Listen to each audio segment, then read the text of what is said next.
सभी का स्वागत है आप सभी के अपने चैनल अपना घर कंस्ट्रक्शन में। आज हम लोग देखेंगे कि सबसे पहले तो हम लोग देखेंगे प्लास्टर क्यों करते हैं, प्लास्टर क्यों जरूरी है हमारे दीवार के लिए। उसके बाद देखेंगे कि प्लास्टर जो हम लोग करते हैं वो इनर प्लास्टर करते हैं, आउटर प्लास्टर करते हैं और सीलिंग प्लास्टर करते हैं। 3 जगह प्लास्टर करते हैं। तो उसका थिकनेस, मोटाई क्या रखना चाहिए, क्या इन जनरल जो हम लोग करना चाहिए, ठीक है, उसको हम लोग देखने वाले हैं। तो सबसे पहले हम ये देखेंगे कि प्लास्टर क्यों ही हम लोग करते हैं, प्लास्टर का क्यों जरूरी पड़ता है हमारे घरों में। तो काफी हेल्पफुल आप सभी के लिए वीडियो रहने वाला है, तो वीडियो में आखिरी तक बने रहिएगा। अगर आपका कोई डाउट रहेगा तो वो भी कमेंट करके आप लोग पूछ सकते हैं। तो एक एक चीज को मैं डिस्कस करने वाला हूँ और डिटेल में मैं डिस्कस करने वाला हूँ। तो सबसे पहले अगर हम लोग सोचे कि प्लास्टर क्यों ही करते हैं, तो सबसे पहले तो एक फर्स्ट रीजन जो होता है वो खूबसूरती के लिए। जब हम लोग ईंटा जोड़ाई करते हैं तो उसमें वो खूबसूरती निकल के नहीं आता है जो प्लास्टर करने के बाद आपको आपका घर खूबसूरत लगता है। तो सबसे पहला रीजन होता है खूबसूरती, ठीक है, इसको हम लोग माइंड में रखते हैं।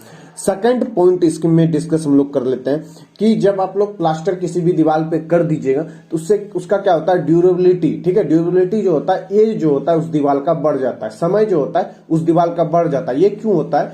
क्योंकि अलग अलग हम लोग इंडिया में क्या होता है कि अलग अलग वेदर आता है। कभी धूप का मौसम आता है, उसके बाद ज्यादा धूप आता है, तो कभी फिर आपको बारिश का मौसम में बारिश देखने को मिलेगा।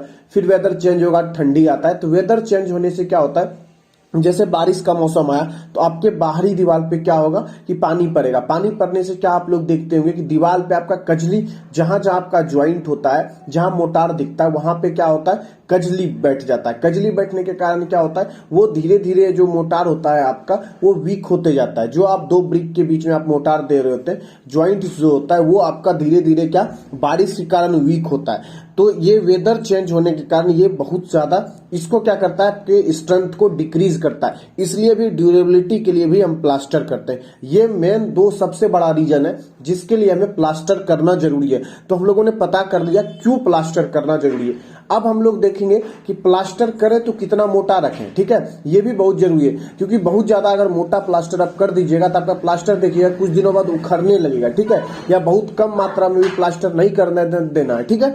तो पहले हम लोग बात करेंगे इनर की। इनर में बहुत ज्यादा प्रॉब्लम नहीं आता है क्योंकि वहां पे इनर जो प्लास्टर होता है हमारा, वहां वो जो होता है अलग अलग वेदर को झेल नहीं रहा होता है। बाहर का जो हमारा प्लास्टर होता है वो अलग अलग वेदर को झेल रहा होता है। इनर जो प्लास्टर होता है हमारा बहुत ज्यादा उसमें हमें दिमाग नहीं लगाना है और ना ही उसमें बहुत ज्यादा प्रॉब्लम आती है। तो इनर प्लास्टर की थिकनेस की बात करें तो अप्रोक्स जो हम लोग रखते हैं 10 mm, कोशिश करते हैं 10 mm ही रखें। 10 mm कितना होता है, लगभग ½ इंच के अप्रोक्स होता है, ठीक है। आपको 10 mm लेके चलना है प्लास्टर, उससे ज्यादा मोटा नहीं करना। अगर प्लास्टर ज्यादा मोटा कीजिएगा तो आपका कॉस्ट तो जरूर भागेगा, उसके बाद कॉस्ट तो भागेगा ही, लेकिन उसमें स्ट्रेंथ जो आना चाहिए वो नहीं आ पाएगा। अगर आपको प्लास्टर करते टाइम किन बातों का ध्यान रखना चाहिए, अगर इस पे आपको सवाल है तो जरूर हमारा वीडियो, इससे पहले हम लोगों ने 2-3 वीडियो पहले जाके देखिएगा तो हम लोगों ने अपलोड कर रखा है किन पॉइंट का हमको प्लास्टर करते टाइम ध्यान रखना है। वो भी वीडियो जाके देख सकते हैं क्योंकि काफी हेल्पफुल आपके लिए वो वीडियो रहने वाला है। तो हम लोगों ने इनर प्लास्टर का देख लिया।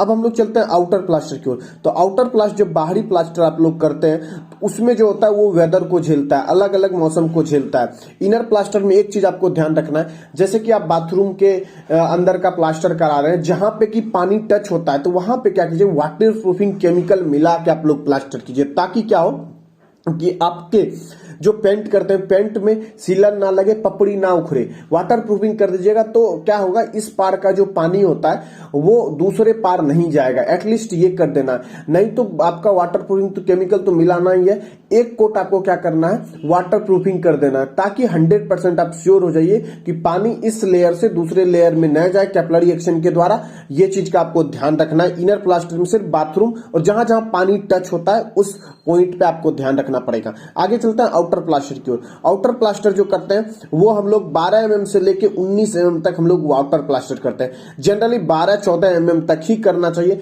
12-14 mm से ज्यादा आप लोग करते हैं प्लास्टर तो उस कंडीशन में आपको डबल लेयर में प्लास्टर करना पड़ेगा।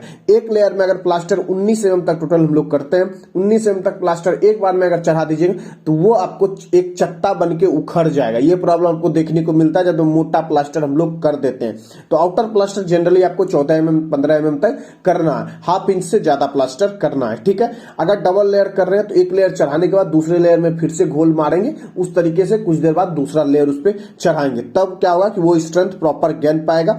और आउटर लेयर में जहां जहां वो पानी में टच होने वाला है, पानी जिस पे पड़ने वाला है जिस दीवार पे, उसमें आपको ध्यान रखना है वाटर प्रूफिंग केमिकल जरूर मिक्स करना है। वाटर प्रूफिंग केमिकल मिक्स करके ही आपको क्या करना है, प्लास्टरिंग करना है। तो इस वीडियो में हम लोग थिकनेस के बारे में डिस्कस कर रहे हैं और प्लास्टर क्यों करना चाहिए ये देख रहे हैं। अगले आने वाले वीडियोस में हम लोग देखेंगे कि इसका रेशियो क्या होना चाहिए, इनर प्लास्टर जो कर रहे हैं उसका क्या रेशियो होना चाहिए, आउटर प्लास्टर जो कर रहे हैं उसका क्या रेशियो होना चाहिए, और सीलिंग का जो प्लास्टर करते हैं उसका क्या रेशियो होने वाला। तो वो भी काफी इंपॉर्टेंट वीडियो रहने वाला है, तो आगे आने वाले वीडियो में वो भी मैं डिस्कस करूंगा। अब बात करते हैं सीलिंग की। सीलिंग में आप लोग देखते होंगे कि ज्यादातर सीलिंग का प्लास्टर क्या होता है, झड़ता है। वो क्यों होता है उसका कारण बताऊं।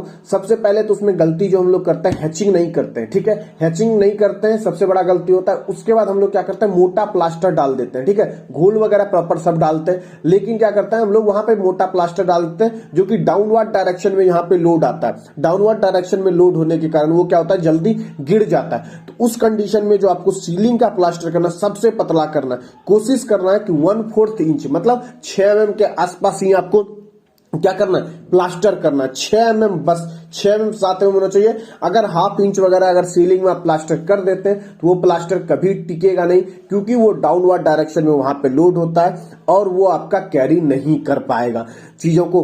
तो हम लोगों ने तीनों का क्या हुआ डिस्कस कर लिया, थिकनेस और क्यों प्लास्टर करते हैं ये भी डिस्कस कर लिया। तो ये वीडियो आप सभी के लिए काफी हेल्पफुल रहा होगा। अगर वीडियो हेल्पफुल लगे तो वीडियो को जरूर लाइक कर दें, हमारे चैनल पे नए तो चैनल को जरूर सब्सक्राइब कर दें। मिलेंगे नेक्स्ट वीडियो में, तब तक के लिए जय हिंद जय भारत।